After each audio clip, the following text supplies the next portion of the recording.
Hello. So I wanted to make a series of videos about my trip to Japan from last year, so it could be helpful to anyone who's planning a trip there, and also that I'm starting to forget about details, so I wanted to make kind of a record about it. So this first video is going to be about Osaka and the places that we visited there, me and my family, which is my wife and two boys. They were, I think, 8 and 12 at the time. So you have to keep that in mind.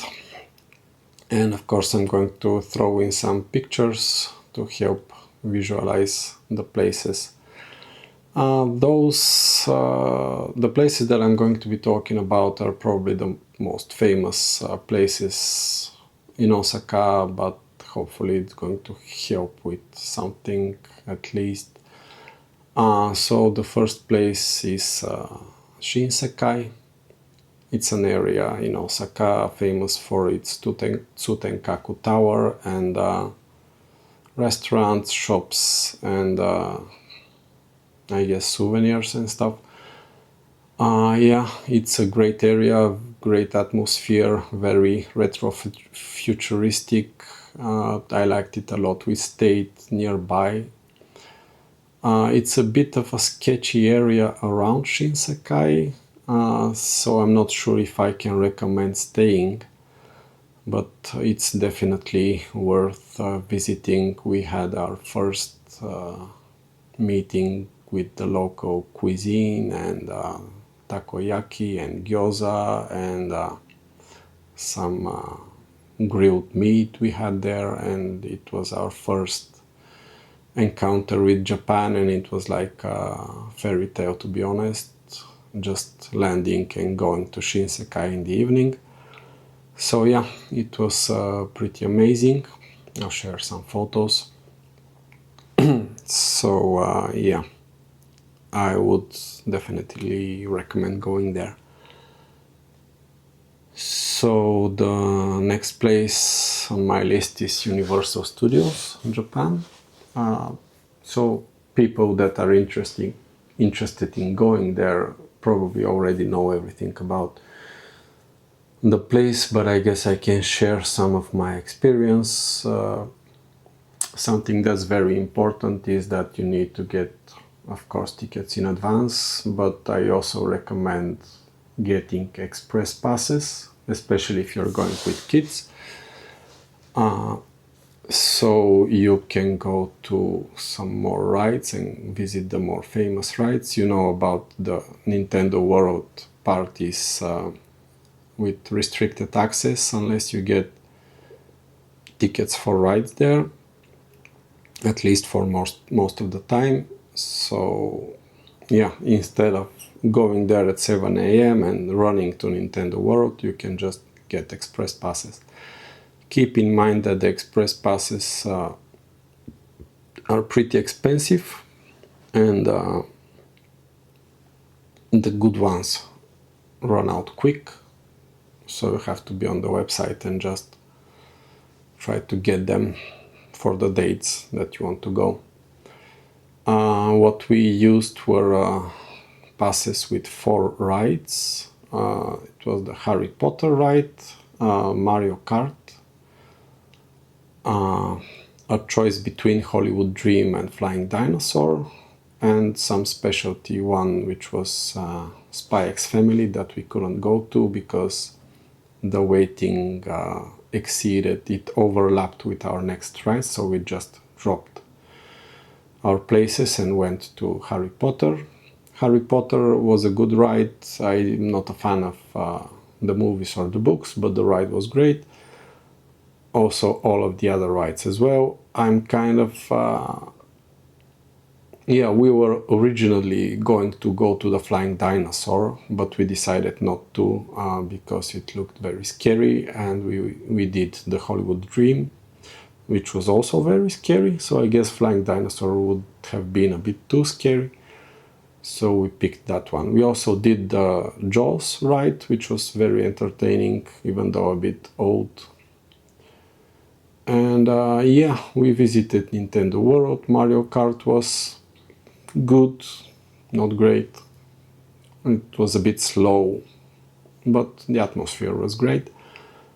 And yeah, overall, USJ, highly recommend visiting, but go prepared with tickets and express passes. And even if you have express passes, you're going to wait sometimes more than an hour. So yeah, it was a great time there. And of course, it's a full day thing, so you have to keep that in mind.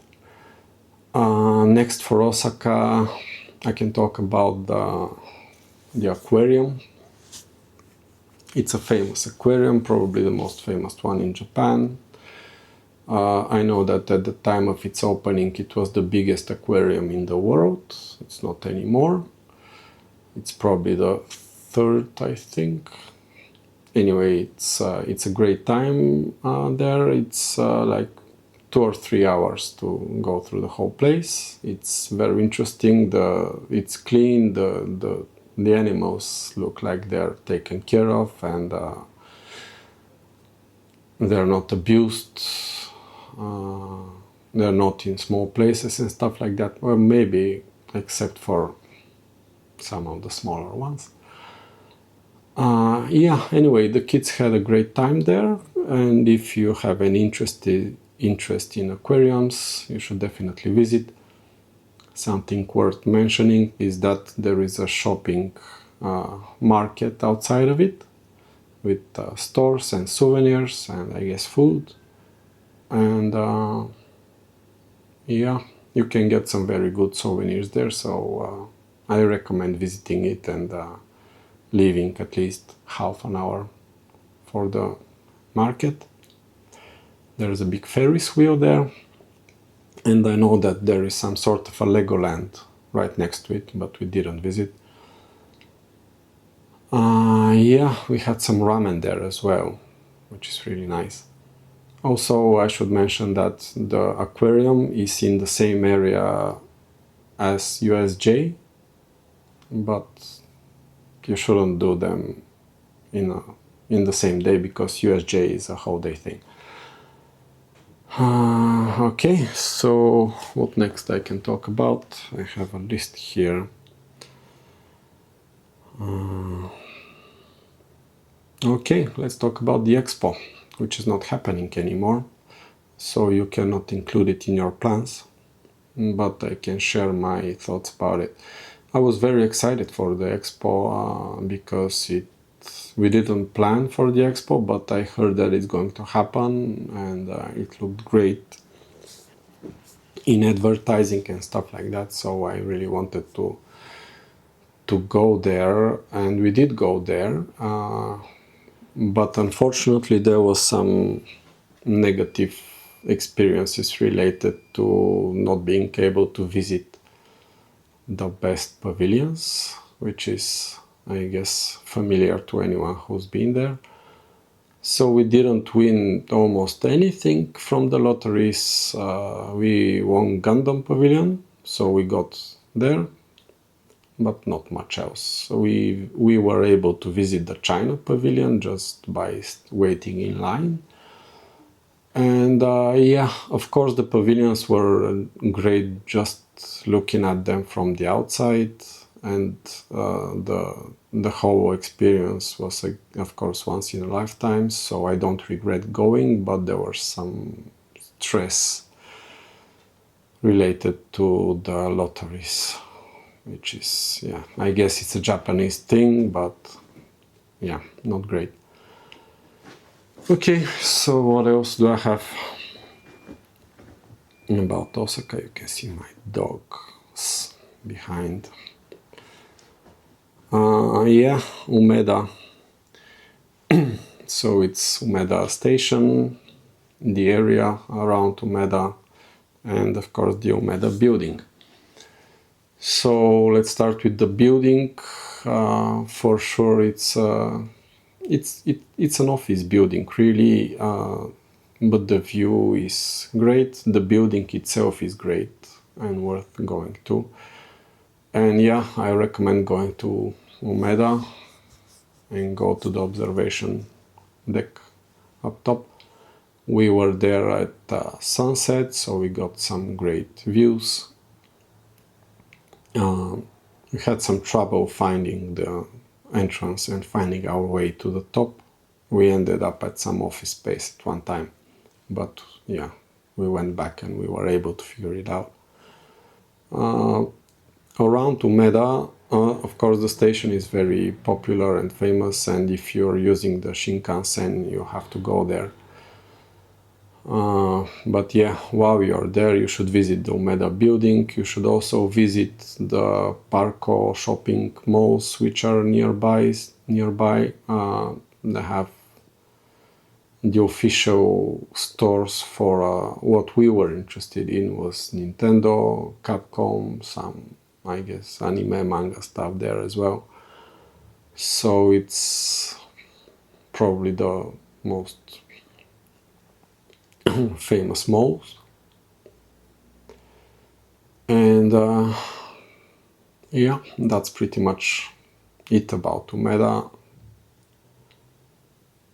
From Umeda, it's a pretty short trip down to Namba and Dotonbori. Dotonbori is, of course, probably the most famous place in Osaka, with the billboards and the crowds and stuff like that, and the river. You've seen the photos, I'm sure. We didn't spend much time in Dotonbori because it was too crowded. My family was a bit tired because it was right after our Himeji and Kobe trip, which I guess I'll make a separate video about. And yeah, I would like to visit Dotonbori again at some point because we just passed through, just took the obligatory photos and just went on our way. But yeah, it's worth seeing for sure. Okay, do I have anything else for Osaka?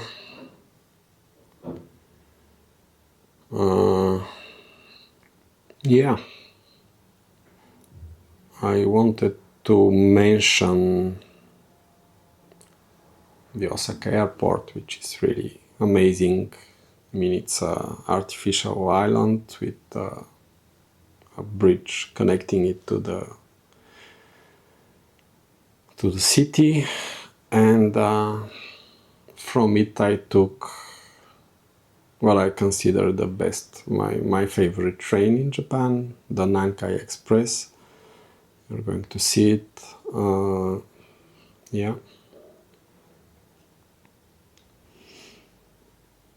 I don't think that I have anything else for Osaka.